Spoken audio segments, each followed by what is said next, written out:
তো এই যে বন্ধুর নামে কলম করা এখন চলে এসেছে। তো এখন দেখি কোথায় যায়, কি বৃত্তান্ত এখনো পর্যন্ত কিছু মনে হয় না ঠিক করেছে। তো দেখি ওদের সাথে কথা বলা যায়। তো ভাই যাবিটা কোথায়? তারাপুর। তারাপুরে কোন জায়গাটায়? গঙ্গার ধারে। হ্যাঁ গঙ্গার ধারে। বলছি রেকর্ড করছিস? হ্যাঁ কেন? ব্লগার ফুল টাইম ব্লগার মানুষ এখন। তো হ্যালো বন্ধুরা, তোমাদের সাথে আজকে আবার আমার এক নতুন ভিডিওতে দেখা হচ্ছে। তো আমার নাম পিকলু দে এবং তোমরা দেখছো দে ব্লগ।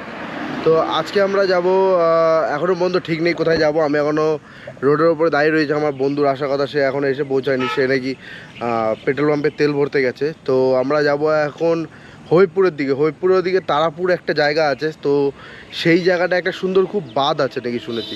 তো সেই জায়গাটাকে এখন আমি তোমাদের সাথে দেখাতে যাব। তো জানি না কতটা দূর, কি বৃত্তান্ত, কতটা কীরকম ভালো জায়গা, তো এখনও পর্যন্ত জানি না আমি। তো সেই জিনিসটাই গিয়ে এক্সপ্লোর করব, আর তোমাদের সাথেও আমি শেয়ার করবই। ঠিক আছে, তো চলো পাশে দেখো, সাথে দেখো, দেখতে থাকো পুরো ব্লগটা স্কিপ না করে।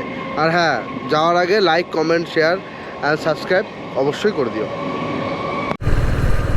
তো আমরা চলে এসেছি আমাদের যেই রাস্তাটা, আমাদের মনোরমার পাশ দিয়ে আমাদের যেই হাইওয়েটা NH-34, এটা ডাইরেক্ট মিসবে এখন আস্তলা রোডে। আমরা এখন আছি সেই রোডে, ওরা অনেকটা আগে বেরিয়ে গেছে। আমি ক্যামেরা সেট আপ করতেছিলাম বলে আমার একটুখানি দেরি হয়ে গেল। তো আজকের ওয়েদারটা বেশ ভালো আছে, একটু লেট হয়ে গেল বেরোতে বেরোতে। প্রায় এখন ঘড়িতে বাজে 6:10 বাজে। তো সেই কারণে একটু লেট হয়ে গেলো। জানি না কতটা কি ভিডিও করতে পারবো, যেতে যেতে বোধহয় অন্ধকারই হয়ে যাবে, পুরো জায়গাটা নাও দেখাতে পারি। আর যদি না দেখাতে পারি তাহলে আমি এই ভিডিওটা আপলোড করব না। নেক্সট কোনো একদিন যাব সেখানে গিয়ে ভিডিওটা আবার রিআপলোডেড হবে। ঠিক আছে, তো এখন আমি চলে এসেছি আস্তলার যে মোড়টাতে, এই মোড়ে। তো ওখান থেকে আরেকটা বন্ধুকে নেওয়ার কথা আছে। তো ওই বন্ধুকে নিয়ে চলো তোমাদের সাথে একবার দেখা করছি। তো এখানে যার জন্য ওয়েট করছিলাম সে চলে এসেছে। তো এখন আমরা আবার যেখানে যাওয়ার কথা সেখানেই যাব।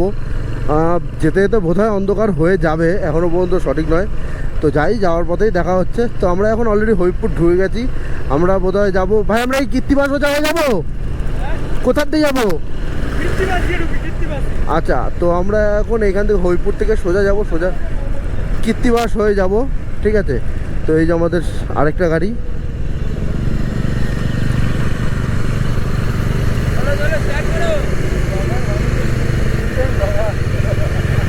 হবিবপুরে পুরো ঢুকে গেছি। তো এখন হবিবপুর পেট্রোল পাম্পটা ছাড়লাম। পেট্রোল পাম্পটা ছাড়িয়ে এই যে হবিবপুরে একটা মিল আছে, এই মিলটা ছাড়িয়ে যে হবিবপুরের মেন চারমাথা মোড়টা সামনে, চারমাথা মোড় থেকে আমরা বাদিকে যাওয়ারও রাস্তা আছে, বাদিক দিয়েও বলাগড় অ্যান্ড তারাপুর ঘাট যাওয়া যায়। তো আমরা ওদিক থেকে না গিয়ে আমরা যাবো কীর্তিবাস যায়।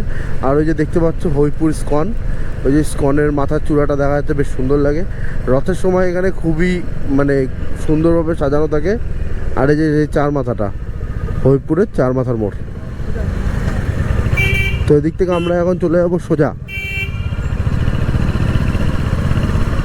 মানে জাস্ট আকাশের সৌন্দর্যটা দেখো, এত মানে এই শরৎকাল আস্তে আস্তে না, মানে আকাশের একদিন এক যা সুন্দর রূপ দেখায়, মানে অসাধারণ লাগে আকাশের রূপগুলো দেখতে। মানে দারুণ লাগছে দেখতে, দারুণ। আর চারিদিকটা এত সুন্দর, মানে কি বলবো। আর তোমরাই বলো কীরকম লাগছে, কমেন্টে জানাবো এই জিনিসটা কীরকম লাগছে কি না লাগছে। আমাদের ফুলিয়া সোজা চলে গেলে আমাদের কৃষ্ণনগর রোড, যেটা আমাদের কৃষ্ণনগর মেন টাউনে ঢুকবে। আমরা চলে যাবো বাদিক থেকে, বাদিকে কীর্তিবাসের রাস্তায়। সরি, এদিকে বাদিক দিয়ে যাওয়া যাবে না, আমাদের সোজাই যেতে হবে, সোজা কীর্তিবাস রোডে উঠতে হবে। মেন রাস্তা দিয়ে কীর্তিবাসের যে যাওয়ার রাস্তাটা, ওই রাস্তাটা মেন রাস্তা দিয়ে নামা যায়। তো আমাদেরকে এখন সোজাই যেতে হচ্ছে। আর NH-34 এখন কথা কি, মানে সুন্দর, এত সুন্দর অমায়িক রাস্তা হয়ে গেছে। হেভি লাগে এই রাস্তায় গাড়ি চালাতে। গাড়ি যে কখন 100 ছুঁয়ে ফেলে, মানে সেটা টেরই পাওয়া যায় না।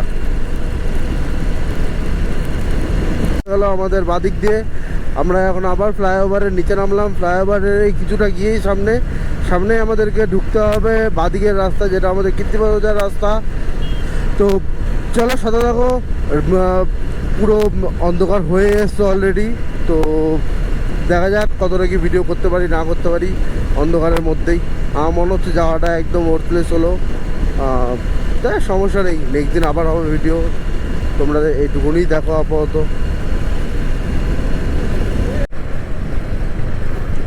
তো এই যে আমরা এখন ঢুকবো বাদিকে, বাদিকে আমাদের কীর্তিবাস যে রাস্তাটা।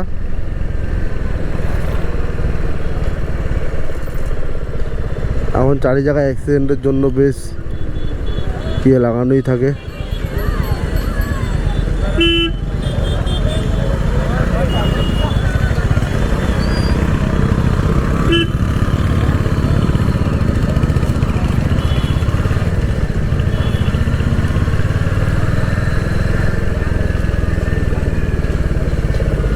আমরা ঢুকে পড়েছি এখন কীর্তিবাস যে রাস্তাটায়, যেটা আমাদের তারাপুর ব্রিজের দিকে আমরা যাব এখন। তো ওই দিকটাতে আমরা এখন এগোচ্ছি। তো সামনে গিয়ে দেখা হচ্ছে। পরিবেশটা জাস্ট দেখুন, গ্রামের পরিবেশটা এতটা সুন্দর লাগে বিকালবেলা। তো আমরা এই জাস্ট ছাড়লাম কীর্তিবাস, ফুলিয়া কীর্তিবাসের যে স্কুলটা স্মৃতিচরণ স্কুল, তো ওটা ছাড়িয়ে আমরা যাচ্ছি এখন সামনের দিকে। সামনের দিকে পড়বে আমাদের যে ঘাট, যেখানে সবাই মানে স্নান করে। তো সেখানে এখানে মনে হয় কোনো ট্রফি জিতে নিয়ে যাচ্ছে সবাই, বেশ উল্লাস করতে করতে যাচ্ছে। ভালো কোনো খেলা ট্রফি, বট গাছ যেখানে আছে। তো আমরা এখন চলে যাবো আবার সামনের দিকে। বেশ অন্ধকার হয়েই চলে এসছে, ভিডিও কোয়ালিটি আর মনে হয় না সেরকম একটা ভালো আসবে। তাও চেষ্টা করবো যতটা ভালো আনানো যায় ততটাই ভালো যাতে আসে, ঠিক আছে। তো চলুন দেখা যাক কতটা কি ভালো আসে, কি বৃত্তান্ত। আমরা অলরেডি নদীর পাড়ে চলে এসেছি, যেটা আমাদের কীর্তিবাসার যেই ঘাটটা, ঠিক আছে। তো ওইখানে আমরা চলে এসেছি, যাই না এখান থেকে আর এখনও কতটা দূর আছে আমাদের যে ড্যামের জায়গাটা। তো চলুন দেখা যাক কতটা দূর কি আছে ড্যামের জায়গা। এই যে সামনে নদী তোমরা দেখতেই পাচ্ছ, যেরকম নদীটা মানে খুবই সুন্দর, মানে বিকেলবেলায় একটা আড্ডা মারার জন্য একটা পিসফুল একটা জায়গা, খুবই সুন্দর। এই যে সামনের সে নদী। তো আমরা এখানে দাঁড়াবো না, আমরা যাবো একটা ফাঁকা পরিবেশে। তোমরা যেরকম জানো আমি সব সময় অফসাইড একটা ভিডিও বানাই, তো আমি যাচ্ছি এখন ফাঁকা একটা জায়গায়। তো এখানে মনে হয় বাচ্চারা কোনো চাঁদার জন্য কোনো ইয়ে কাটছে, টাকা পয়সা তুলছে।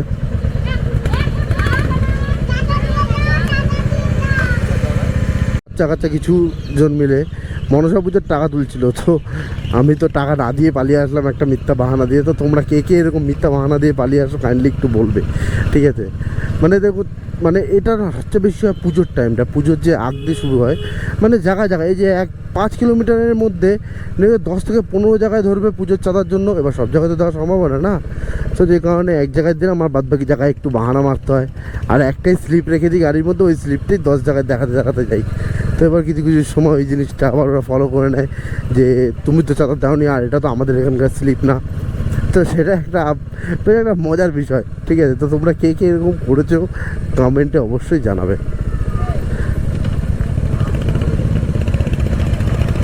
সোজা এসে আমরা এখন ঢুকে গেছি তারাপুর বাঁধের রাস্তা, যেটা আমাদের ডান দিক দিয়ে ঢুকে যেতে হবে। আর ওইদিকে একটা পোলট্রি ফার্ম দেখা যাচ্ছে। তো রাস্তার অবস্থা এইদিকে ভালো খারাপ আছে, ওই রকম রাস্তাটা এখনও কমপ্লিট হয়নি বা কমপ্লিট করেনি, যায় না কেন। আর এই রাস্তায় একদমই লাইটের ব্যবস্থা কিচ্ছু নেই, ঠিক আছে। তো দেখা যাক কীরকম কি ভিডিও আসে, বৃত্তান্ত।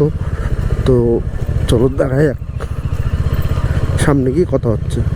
সেই বাঁধের এখানে তারাপুর যে ড্যাম বাঁধ, তো আমরা ঢুকেছিলাম কীর্তিবাসা রাস্তাতে। তোমরা যদি ঢুকতে চাও তোমরা আনুলের ভেতর দিক দিয়ে বলাগড় সাইড দিয়ে হয়ে আসতে পারো।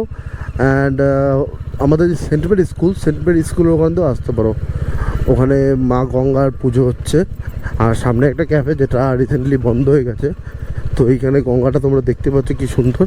ওইখানে একটা চর মতন পড়েছে, অনেক বড় একটা দ্বীপ, কোনো একটা দ্বীপের নামটা আমার সঠিক জানা নেই। আর এদিকে চারিদিকে বেশ জঙ্গল ভর্তি, ঠিক আছে। তো চলো সামনে দেখা যাক কী আছে না আছে, তোমাদের সাথে অবশ্যই শেয়ার করছি। তো যে জায়গার কথা বলছিলাম তোমাদের সাথে, তো এখন আমি সেই জায়গায় চলে এসেছি, তারাপুর যে ড্যাম অ্যান্ড বাঁধ। তো দেখতে পাচ্ছ কেমন সুন্দর জায়গা।